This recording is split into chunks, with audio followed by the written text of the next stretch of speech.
Praise the Lord. സ്നേഹമുള്ളവരെ, യെശയ്യാ 59:1 വചനം പറയുന്നു, രക്ഷിക്കാൻ കഴിയാത്ത വിധം കർത്താവിൻ്റെ കരം കുറുകിപ്പോയിട്ടില്ല, കേൾക്കാനാകാത്ത വിധം കർത്താവിൻ്റെ കാതുകൾക്ക് മാന്ദ്യം സംഭവിച്ചിട്ടില്ല.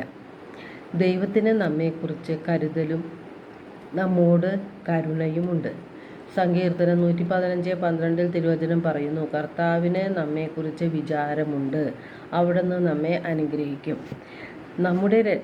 നമ്മെ രക്ഷിക്കാൻ കഴിയാത്ത വിധം കർത്താവിൻ്റെ കരങ്ങൾ കുറുകിപ്പോയിട്ടില്ല. നമ്മുടെ പ്രാർത്ഥനകൾ കേൾക്കാൻ പറ്റാത്ത വിധം കർത്താവിൻ്റെ കാതുകൾക്ക് മാന്ദ്യം സംഭവിച്ചിട്ടില്ല. പിന്നെ എന്തുകൊണ്ടാണ് നമ്മുടെ പ്രാർത്ഥനകൾക്ക് ഉത്തരം ലഭിക്കാത്തത്?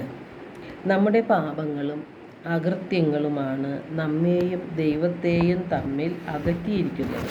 നമ്മുടെ ഹൃദയത്തിൽ അഹങ്കാരവും സ്വാർത്ഥതയും അനീതിയും നാം നിറച്ചു വെച്ചുകൊണ്ട് നാം മറ്റുള്ളവരെ മർദ്ദിക്കുവാനും കുറ്റാരോപണം നടത്തുവാനും ദുർഭാഷണം നടത്തുവാനും നാം ശ്രമിക്കുകയാണ്. കുറ്റം വിധിയിലൂടെയും പരദൂഷണത്തിലൂടെയും നാം ദൈവത്തിൽ നിന്ന് അകന്നു പോവുകയാണ്. ഭക്ഷണമില്ലാത്തവനുമായി ഭക്ഷണം പങ്കുവയ്ക്കുകയും വസ്ത്രമില്ലാത്തവന് വസ്ത്രം നൽകിയും നമ്മുടെ കഴിവിനൊത്ത വിധം ദരിദ്രരെ സഹായിച്ചും സഹോദരങ്ങളെ സ്നേഹിച്ചും ദൈവഹിതം നിറവേറ്റി ജീവിക്കേണ്ടവരാണ് നാം ഓരോരുത്തരും.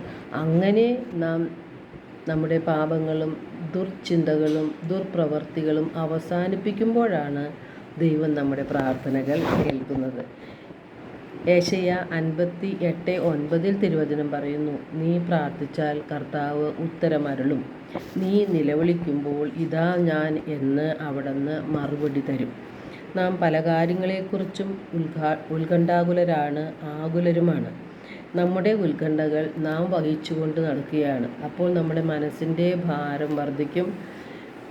അതുപോലെ സ്വസ്ഥതയും സമാധാനവും നമുക്ക് നഷ്ടപ്പെടും. നാം രോഗികളായി മാറുകയും ചെയ്യും. 1 പത്രോസ് 5:6 തിരുവചനം പറയുന്നത്, കർത്താവിൻ്റെ ശക്തമായ കരത്തിൻ കീഴിൽ താഴ്മയോടെ നിൽക്കുവിൻ, തക്ക സമയത്ത് അവിടുന്ന് നിങ്ങളെ ഉയർത്തിക്കൊള്ളും. ആ ഒരു വിശ്വാസത്തിലാണ് നാം മുന്നോട്ട് പോകേണ്ടത്.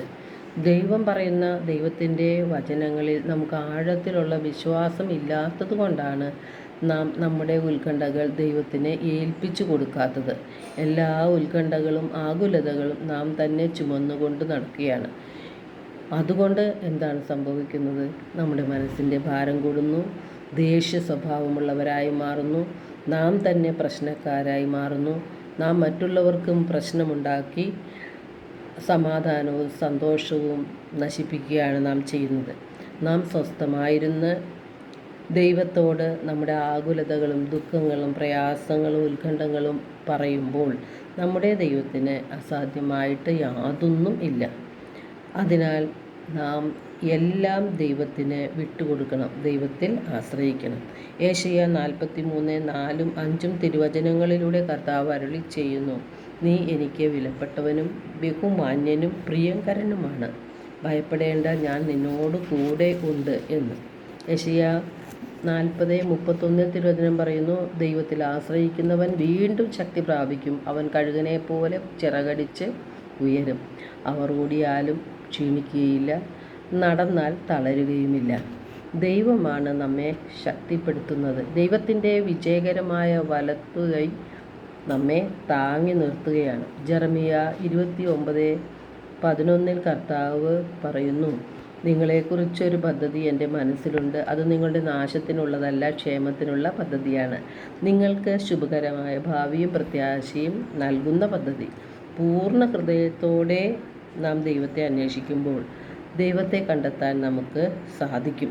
ദൈവം നമുക്ക് നഷ്ടപ്പെട്ട സമാധാനവും സന്തോഷവും ഐശ്വര്യവും പുനഃസ്ഥാപിച്ച് തരിക തന്നെ ചെയ്യും. നമ്മുടെ ഉത്കണ്ഠകളും നമ്മുടെ ആകുലതകളും പ്രയാസങ്ങളും രോഗങ്ങളും വേദനകളും ദൈവത്തിന് സമർപ്പിക്കുകയാണ് നാം ചെയ്യേണ്ടത്. എല്ലാവർക്കും ഒരു നല്ല ദിനം ആശംസിക്കുന്നു. ദൈവം നമ്മെ ഓരോരുത്തരെയും സമൃദ്ധമായി അനുഗ്രഹിക്കട്ടെ.